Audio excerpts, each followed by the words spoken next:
Assalamualaikum warahmatullahi wabarakatuh. Perkenalkan, nama saya Ega Fahal Gustianti. Saya salah satu mahasiswa fisioterapi Universitas Muhammadiyah Surakarta. Nah, kali ini saya akan menjelaskan tentang penata laksanaan fisioterapi pada kasus low back pain myogenik. LBP myogenik adalah nyeri punggung bawah yang termasuk dari salah satu gangguan muskuloskeletal, gangguan psikologis, dan akibat dari mobilisasi yang salah. LBP ini menyebabkan timbulnya rasa pegal, linu, ngilu, bahkan rasa tidak nyaman pada daerah lumbal dan sakrum. Faktor resiko terkena LBP yaitu ada usia, jenis kelamin, pekerjaan, indeks massa tubuh, dan aktivitas atau olahraga.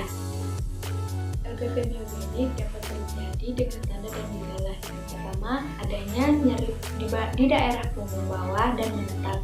Nyeri yang dirasakan akan bertambah saat melakukan aktivitas dan akan berkurang saat istirahat. Yang kedua, adanya spasme di otot erector spine dan quadratus lumborum serta ada rasa kaku di daerah punggung.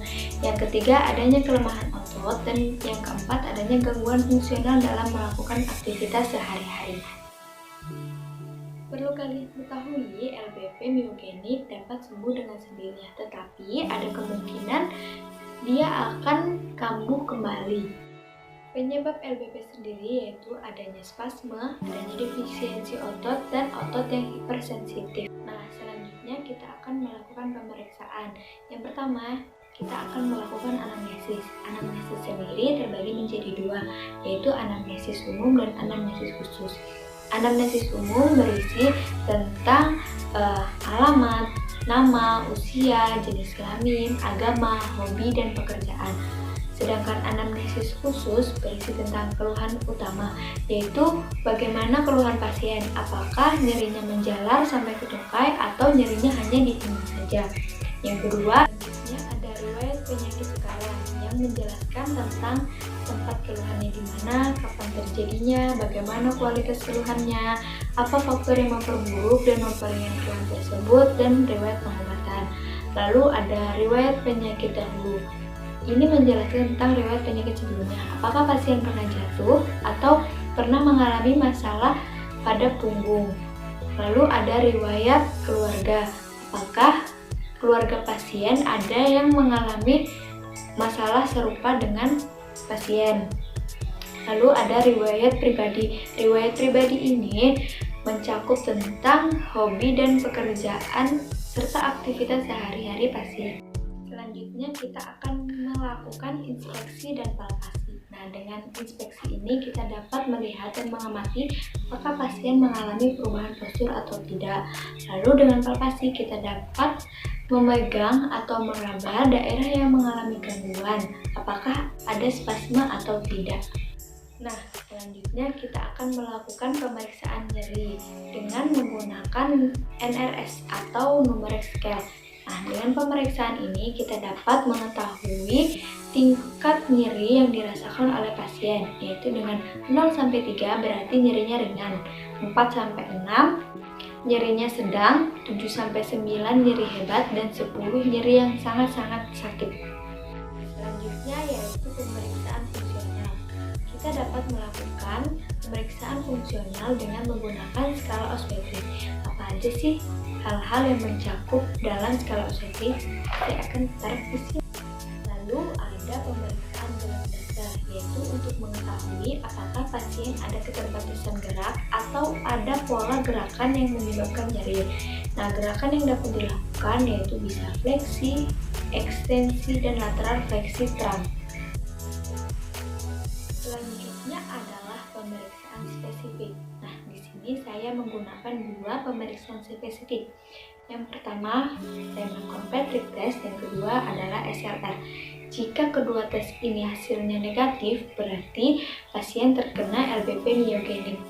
Yang pertama adalah Patrick test. Tujuannya adalah untuk mengidentifikasi adanya patologi pada hip, lumbal, sakroiliak atau iliopsoas spasme. Cara melakukannya, posisi pasien supine lying atau terlentang, posisi terapis berdiri di samping tungkai pasien yang akan dites. Lalu silangkan tungkai pasien yang dites di atas tungkai satunya. tepat di atas proksimal knee. Hip fleksi dan abduksi dengan sisi lateral ankle bersandar tepat di atas kontralateral thigh. Lalu satu tangan terapis memfiksasi ilium di sebelahnya dan tangan yang satunya ditempatkan pada ipsilateral knee dari tungkai yang dites. Lalu secara perlahan tekan knee ke bawah hingga batas ROM dicapai. Positif sign-nya, jika nyeri terprovokasi selama tes atau ROM terbatas. Jika nyeri indikasi patologi pada hip lumbal atau sakroiliak. Jika ROM terbatas, indikasi iliopsoas spasme. Sensitivitas 89% dan spesifisitas 100%. Selanjutnya adalah SLR. Tujuannya untuk mengidentifikasi adanya lumbar radikulopati, umumnya oleh lumbar discus hernia. Cara melakukannya, posisi pasien terlentang, posisi terapis berdiri di samping pasien. Lalu fleksikan hip pasien sambil tetap menjaga knee dalam posisi ekstensi penuh hingga gejala terprovokasi. Selanjutnya, modifikasi dengan menambahkan dorsifleksi ankle atau Bragard sign atau meminta pasien melakukan maksimal fleksi neck atau Nery sign. Positif sign-nya, jika nyeri radikular, rasa kebas dan atau kesemutan terprovokasi. Selanjutnya kita akan menentukan planning program. Nah, di sini tuh ada dua, jangka pendek dan jangka panjang. Jangka pendeknya kita akan mengurangi nyeri pada punggung bawahnya, lalu meningkatkan LGS-nya dan mengurangi spasmenya. Nah, jangka panjangnya kita akan mengembalikan dan meningkatkan kemampuan fungsional. Exercise untuk mengurangi nyeri itu ada static contraction. Caranya adalah posisi pasien terlentang dengan lutut ditekuk dan kedua kaki rata pada permukaan matras. Lalu pasien diminta meratakan pinggang dengan menekan pinggang ke bawah. Lalu lawan matras dengan mengkontraksikan otot perut dan otot gluteus. Setiap kontraksi ditahan selama 5 detik, lalu rileks dan ulangi sebanyak 10 kali. Yang kedua itu ada bridging. Caranya, posisi pasien terlentang dengan lutut ditekuk dan kedua kaki rata dengan matras. Lalu buka kedua kaki selebar bahu dan telapak tangan diletakkan berada di samping pinggul. Tahan tubuh bagian tengah dan tekan tumit ke arah lantai, lalu angkat pinggul ke atas. Pastikan untuk tidak menggunakan punggung bawah. Tahan selama 5 detik, kemudian kembali ke posisi semula. Ulangi sebanyak 10 kali. Selanjutnya, untuk mengurangi spasme, kita dapat melakukan masas. Caranya adalah posisi pasien tengkurap, lalu terapis mengoleskan lotion atau minyak ke punggung pasien. Lalu ratakan dengan cara stroking atau mengusap. Setelah itu, lakukan friction pada punggung dengan arah gerakan longitudinal atau transversal dengan tekanan yang kuat. Nah, exercise yang dapat dilakukan di rumah itu yang pertama ada single knee to chest. Caranya adalah posisi pasien berbaring dengan lutut ditekuk dan kaki rata di lantai. Lalu bawa satu lutut ke dada, jaga agar kaki lainnya tetap rata di lantai atau kaki yang lainnya lurus. Tahan selama 10 detik. Lalu relax dan turunkan lutut ke posisi awal. Ulangi sebanyak 2-4 kali dengan kaki yang bergantian.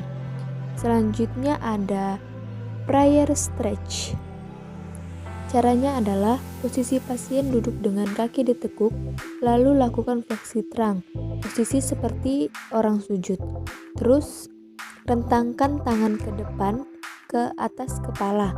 Tahan selama 30-60 detik, lalu kembali ke posisi semula. Ulangi sebanyak 3-5 kali. Yang ketiga itu ada partial sit up. Caranya adalah posisi pasien berbaring di lantai dengan kedua kaki di lantai dan lutut ditekuk. Lalu angkat kepala, leher, dan bahu Anda dari lantai dan tahan posisi itu selama 5 detik. Ulangi sebanyak 5 kali. Saran yang dapat kita berikan kepada pasien yaitu yang pertama, pasien diminta untuk memperbaiki posisi tidur, posisi duduk, dan posisi berdirinya. Dalam posisi tidur, punggung pasien harus rata dengan bed atau tempat tidur. Dalam posisi duduk, pasien harus menggunakan kursi yang ada penyangga punggungnya. Lalu yang kedua, pasien diminta untuk memakai korset saat melakukan aktivitas sehari-hari untuk memberikan stabilisasi pada vertebra. Yang ketiga, pasien diminta untuk melakukan latihan secara rutin di rumah seperti yang telah dianjurkan oleh terapis. Nah, selesai sudah video kita kali ini. Jangan lupa like, comment, and subscribe sebanyak-banyaknya ya. Wassalamualaikum warahmatullahi wabarakatuh.